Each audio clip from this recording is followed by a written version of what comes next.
Olá meninos, tudo bem? Eu sou o Lucas Machado, professor de História de vocês.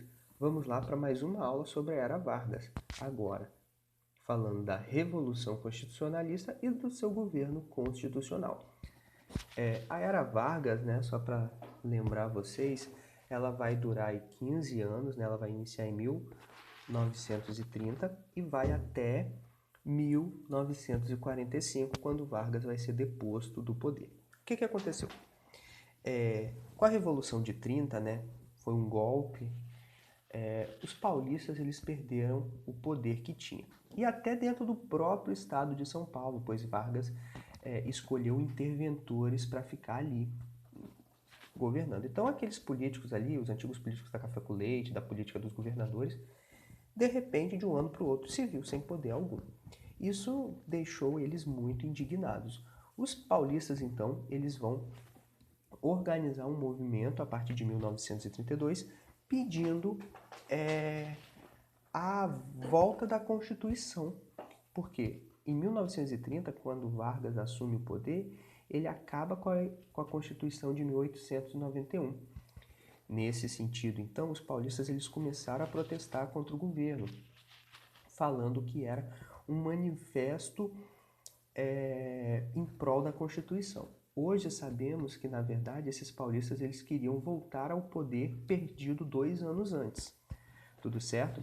Em uma dessas manifestações, 4 estudantes vão ser mortos: Martins, Maragaia, Drauzio e Camargo. Isso vai deixar os paulistas muito chateados, magoados e revoltados. Por conta da morte desses 4 estudantes, surge a sigla MMDC, que vai ser a representação desse movimento pró-constituição. Vargas, então, diante de toda essa tensão política, ele convoca, né, representantes para a Assembleia Constituinte, só que os paulistas não aceitaram. E a partir do dia 9 de julho de 1932, eclodiu então a famosa Revolução Constitucionalista, que hoje nós sabemos que não foi uma revolução, né? Foi uma revolta. Mas, pelos saudosistas da nossa história, acabaram batizando esse episódio como Revolução. A palavra revolução é muito bonita. Então, o que acontece? A Revolução Constitucionalista, né, os paulistas eles organizaram um exército liderado pelo general Isidoro Dias Lopes, né, e eles lutaram contra o exército brasileiro. As indústrias paulistas fizeram armas. Foi um conflito que durou ali 3 meses. Só que, por fim, as tropas do governo, né, as tropas federais, que uniu, né, o Brasil, não uniu, né, mas vieram tropas do exército de todo o Brasil ali para lutar em São Paulo, derrotaram esses revolucionários, esses revoltosos. Mas, mesmo com a derrota, o pano de fundo que era a Constituição brasileira vai ser promulgada. Em 1934, o Brasil promulga a Constituição de 34, a sua a sua terceira Constituição. Essa Constituição que vai ser a Constituição mais a Constituição mais liberal que o Brasil já teve, pois essa Constituição dava autonomia para os estados, né? Os estados eles eram quase países independentes, podemos dizer assim, pois eles podiam pegar empréstimos, investir em obras sem precisar passar pelo governo federal. Ela ela definiu um mandato presidencial de 4 anos, sendo que o primeiro presidente seria eleito de maneira indireta, os deputados constitucionalistas elegeriam esse presidente, o voto universal secreto, ou seja, todo mundo ia votar sem que ninguém soubesse em quem você ia estar votando, para evitar o voto de cabresto da Primeira República. O direito da mulher votar, um grande avanço feminista naquela época. É, Salário mínimo, até então não existia o salário mínimo, o cara oferecia uma miséria e você aceitava porque você não ia passar fome. jornada de 8 horas de trabalho por dia, grande avanço, descanso semanal e férias remuneradas. A Constituição de 34 trouxe trouxe aquilo que o Vargas fez ao assumir o poder, trouxe esses benefícios trabalhistas. E essa Constituição fez com que a população gostasse mais do Vargas, né? Uma das leis, por exemplo, menores de 14 anos não iam poder trabalhar, indenização se você fosse demitido sem justa causa, você ainda ganhava uma indenização da empresa. Então, tudo isso que aconteceu foi muito assim, a Constituição foi uma Constituição que teve muito dedo do Vargas, e a população enxergava nessa Constituição o Vargas. Então o Vargas, ele passou por uma revolta e saiu mais fortalecido ainda diante de toda a população brasileira.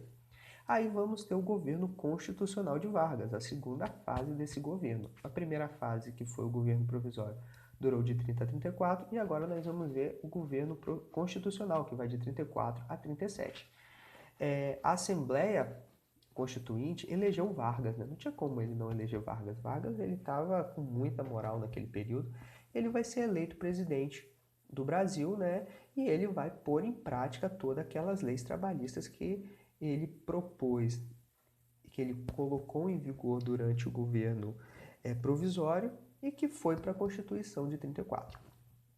Nesse período, surgem dois grupos completamente diferentes. Surge a Ação Integralista Brasileira, AIB, que era um grupo fascista, inspirado em Mussolini na Itália e no Hitler na Alemanha, né? Que era aqui no Brasil liderado por Plínio Salgado, que defendia a figura de um líder supremo, era contra um monte de pessoas, achava que existia um inimigo que ia matar todo mundo e tudo mais, essas coisas assim, bem fascistas mesmo. E a Aliança Nacional Libertadora, a ANL, que era marxista, influenciada pelo que estava acontecendo na Rússia. Muito do que acontece no Brasil não é uma coisa que não são eventos exclusivos brasileiros, são eventos influenciados por outros movimentos mundiais. E o líder da ANL era Luiz Carlos Prestes, né? Secretário-geral do Partido Comunista. Em 1935, a ANL iniciou a Intentona Comunista, que foi uma tentativa de tirar Vargas do poder e implantar o comunismo no Brasil. A Intentona Comunista, que na verdade foi bem desorganizada, né? Os comunistas nesse período, sim, tinham um plano de tentar uma revolução no Brasil, só que devido ao acontecimento no Nordeste, esse plano iniciou sem a participação dos líderes que estavam no Rio de Janeiro. E quando eles viram que no Nordeste estava acontecendo, eles tentaram acompanhar, só que foi uma coisa muito desorganizada, e o governo brasileiro acabou com essa intentona. Getúlio Vargas, então, diante da intentona, dessa outra revolta comunista, o que ele faz? Ele aproveita disso, ele acaba com a Constituição de 34, que foi a mais liberal, né, como eu já falei para vocês, e em 1937, à véspera da próxima eleição, ele faltava um ano para Vargas deixar de ser presidente do Brasil. Ele acaba com a eleição e, sob o pretexto de proteger o Brasil das ameaças totalitárias, Vargas deu um golpe de Estado, tornando-se um ditador, iniciando o Estado Novo, que nós vamos ver no próximo vídeo. Então, na próxima aula, né? Então, espero que vocês tenham aprendido. Leiam o texto básico, qualquer coisa, falem comigo no grupo. Um abraço, até a próxima.